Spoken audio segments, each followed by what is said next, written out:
And it is time. I hear many heads of state here and participants say we need to expedite. We need to get a fit for purpose organization. So let me say 4 things. Number 1, inclusivity. The reason why I asked my fellow heads of state in Resolution 920 to provide for an ad hoc committee is so that it is not the champion's position alone.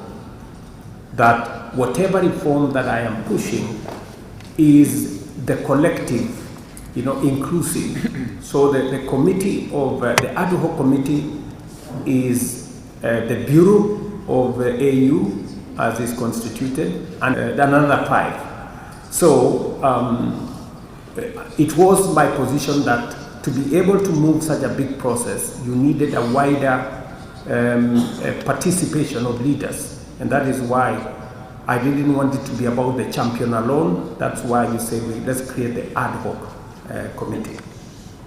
Number 2, by way of inclusivity, again, it is the reason why I did recommend that we have a summit of heads of state where the only agenda item is reform, so that every head of state can bring their views and understanding and suggestions to the table. Because much as I have said in my statement, much as this process has a lot of technical issues, the whole process is political. The decisions have to be made at the highest political level possible. And that is the reason why I did recommend that we have a summit to discuss reform, because it is a heavy subject and it has been evading our decision for a long time. And I will still pursue, a standalone summit to discuss this reform and agree.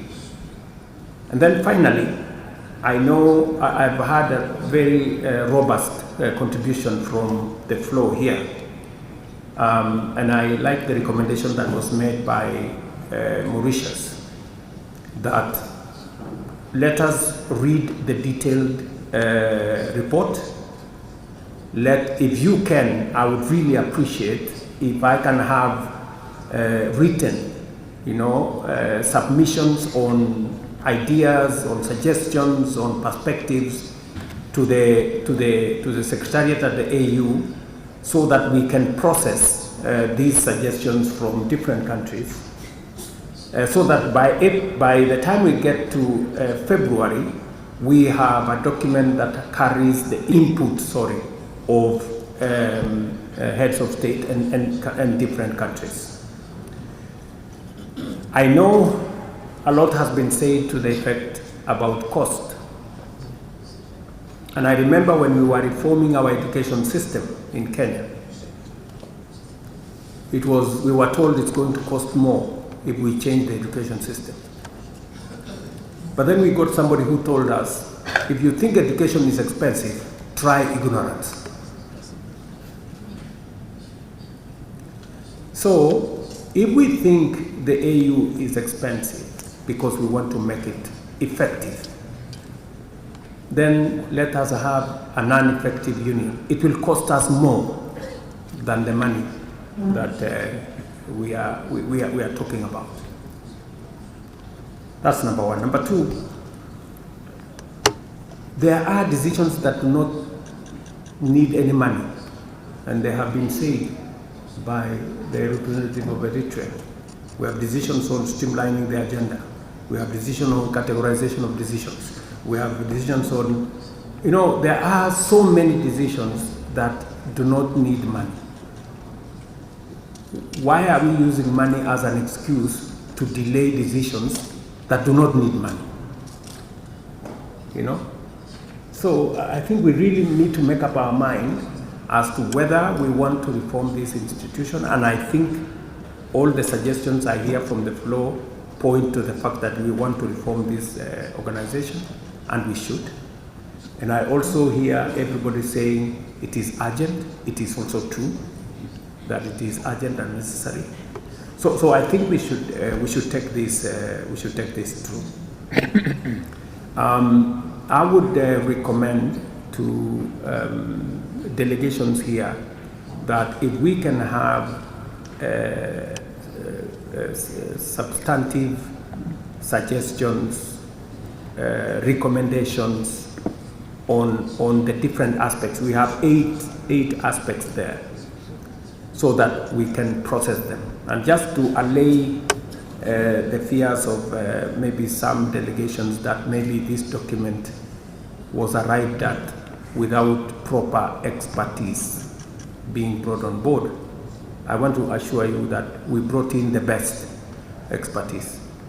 Whether it was the review of the peace fund from $400 million to $1 billion, there was real expertise put in there. And I speak as a person who has had a direct experience of the use of the peace fund. We tried to access the peace fund when we were intervening in DRC. We could only get $1 million while we were spending 70, 80, $100 million. So I think we really need to be pragmatic, and we will avail all the reasonings that went into the recommendations that were made. So again, let me encourage all of us here that this reform is doable, and it is possible for us to reform. It's possible to have an effective Africa Union, and it is necessary, and it's an imperative, and we can do it in the shortest time possible, while carrying everybody on board. Again, the recommendations and the report is with you. If we can have feedback earlier than maybe by December, then we can process it with the experts and prepare a comprehensive report that will then be tabled in February. With those many remarks, I want to thank each and every delegation that has made interventions here. I think the candor and the forthrightness that this has been made is in good faith, and we will take it very positively that the recommendations were made in the interest of making our organization better going into the future.